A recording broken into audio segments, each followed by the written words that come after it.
Watch this video before it's removed from the internet.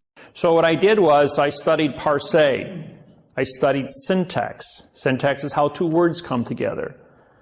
And the word grammar is how a sentence is constructed. Do you know that all grammar, a correct word sentence, only has one verb in it? The average sentence written by an attorney has anywhere from 3 to 5 verbs in it.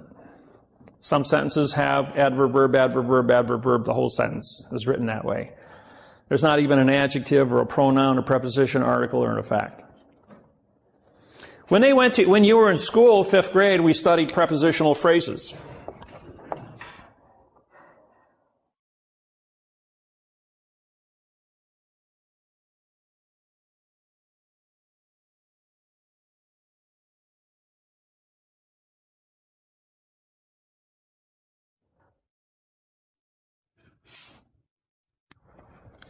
That was the preposition, article, and noun made up your prepositional phrase. Mrs. Lusher was my 5th grade English teacher in Marion County grade school in North Grove, Indiana. I grew up with the Amish, the Mennonite, and the Hoosiers. I come from North Grove, Indiana. My family's been there since 1834. North Grove, Indiana was where the first house in the state of Indiana was built by my cousin. My fifth cousins on my mother's side. But we came here from Pennsylvania. I'm Cherokee. My great-great-grandmother was full-blooded Cherokee, and my grandfather came to Switzerland in 1780. Settled here in North Grove, Indiana. Half the people in the town are related to me as great aunts and great uncles, and going all the way back to 1834. My cousin, who I played with in 1957, was born in 1838. She died in 1957 when I was 8 years old. 114 years old she was, living in the same house her parents built in North Grove, Indiana. Isn't that something? She's in the Guinness Book of World Records. This is one of the oldest people living. And I think she's probably one of the oldest ones in Indiana.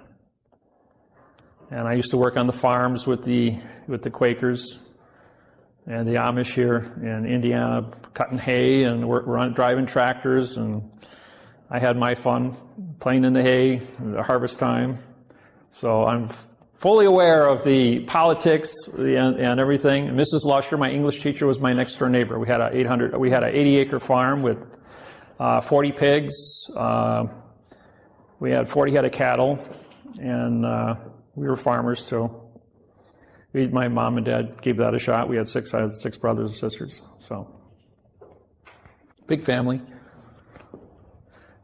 When we studied prepositions, pre meant no, position.